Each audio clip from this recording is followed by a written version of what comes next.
ಜಿಲ್ಲೆಯಲ್ಲಿ ಈಗ ಸಂಚಲನ ಮೂಡಿಸಿರುವ ಅನುಮಾನಾಸ್ಪದ ಸಾವಿನ ಪ್ರಕರಣ ಬೆಳಕಿಗೆ ಬಂದಿದೆ.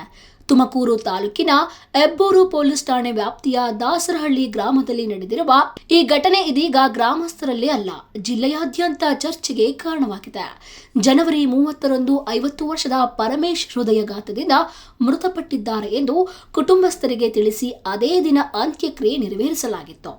ಎಲ್ಲರೂ ಸಹಜ ಸಾವು ಎಂದು ಭಾವಿಸಿದ್ರು. ಆದರೆ ಘಟನೆ ನಡೆದ ಕೆಲವೇ ದಿನಗಳಲ್ಲಿ ಕತೆಗೆ ಹೊಸ ತಿರುವು ಸಿಕ್ಕಿದೆ. ಹೌದು, ಪರಮೇಶ್ ಅವರ ಪತ್ನಿ ಗಂಡ ಮೃತಪಟ್ಟ ಕೇವಲ 23 ದಿನಗಳಲ್ಲೇ ಇದೇ ತಿಂಗಳ 19ರಂದು ಮತ್ತೊಂದು ಮದುವೆಯಾಗಿರುವುದು ಮೃತನ ಸಂಬಂಧಿಕರಲ್ಲಿ ಅನುಮಾನ ಹುಟ್ಟಿಸಿದೆ.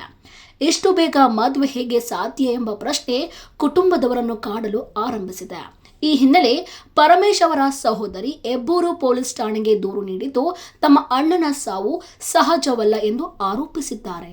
ದೂರಿನಲ್ಲಿ ಪರಮೇಶ್ ಮೃತಪಟ್ಟಾಗ ಅವರ ಮೂಗಿನ ಪಕ್ಕ ಗಾಯದ ಗುರುತು ಕಂಡು ಬಂದಿತ್ತು. ಜೊತೆಗೆ ಗುಪ್ತಾಂಗ ಭಾಗ ಊದಿಕೊಂಡಿರುವುದು ಗಮನಕ್ಕೆ ಬಂದಿತ್ತು ಎಂದು ಉಲ್ಲೇಖಿಸಲಾಗಿದೆ. ಈ ವಿಚಾರಗಳು ಇದೀಗ ಪ್ರಕರಣವನ್ನು ಮತ್ತಷ್ಟು ಗಂಭೀರವಾಗಿಸಿದೆ. ದೂರು ದಾಖಲಾದ ಬಳಿಕ ಪೊಲೀಸರು ತನಿಖೆ ಆರಂಭಿಸಿದ್ದು, ತುಮಕೂರು ತಹಶೀಲ್ದಾರ್ ರಾಜೇಶ್ವರಿ ಅವರ ಸಮ್ಮುಖದಲ್ಲಿ 23 ದಿನಗಳ ಬಳಿಕ ಶವವನ್ನು ಹೊರತೆಗೆದು ಮರಣೋತ್ತರ ಪರೀಕ್ಷೆ ನಡೆಸಲಾಗಿದೆ. ಶವ ಹೊರತೆಗೆದು ಪರೀಕ್ಷೆ ನಡೆಸಿರುವುದು ಪ್ರಕರಣದ ಗಂಭೀರತೆಯನ್ನು ತೋರಿಸುತ್ತದೆ.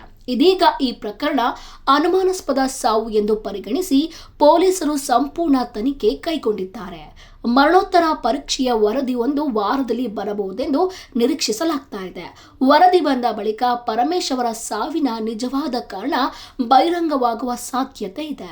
ಇದೀಗ ಹೆಬ್ಬೂರು ಠಾಣೆ ಪೊಲೀಸರು ಪತ್ನಿಯ 2ನೇ ಮದುವೆ, ಸಾವಿನ ಸಂದರ್ಭದ ಗಾಯಗಳ ವಿವರ ಹಾಗೂ ಕುಟುಂಬದವರ ಆರೋಪಗಳ ಎಲ್ಲ ಆಯಾಮಗಳನ್ನು ಪರಿಶೀಲಿಸ್ತಾ ಇದ್ದಾರೆ. ಹೃದಯಘಾತವೇ ಅಥವಾ ಇನ್ನೇನಾದರೂ ಕಾರಣವೇ ಎಂಬ ಪ್ರಶ್ನೆಗೆ ಮರಣೋತ್ತರ ಪರೀಕ್ಷೆಯ ವರದಿಯೇ ಉತ್ತರ ನೀಡಬೇಕಿದೆ. ಇದೀಗ ಹೆಬ್ಬೂರು ಠಾಣೆ ಪೊಲೀಸರು ಪತ್ನಿಯ 2ನೇ ಮದುವೆ, ಸಾವಿನ ಸಂದರ್ಭದ ಗಾಯಗಳ ಗುರುತು ಹಾಗೂ ಕುಟುಂಬದವರ ಆರೋಪಗಳ ಎಲ್ಲ ಆಯಾಮಗಳನ್ನು ಪರಿಶೀಲಿಸುತ್ತಾ ಇದ್ದಾರೆ. ಹೃದಯಘಾತವೇ ಅಥವಾ ಇನ್ನೇನಾದರೂ ಕಾರಣವೇ ಎಂಬ ಪ್ರಶ್ನೆಗೆ ಮರಣೋತ್ತರ ಪರೀಕ್ಷೆಯ ವರದಿಯೇ ಉತ್ತರ ನೀಡಬೇಕಿದೆ. ಈ ಪ್ರಕರಣದ ಮುಂದಿನ ಬೆಳವಣಿಗೆಗಾಗಿ ಕಾದು ನೋಡಬೇಕಾಗಿದೆ.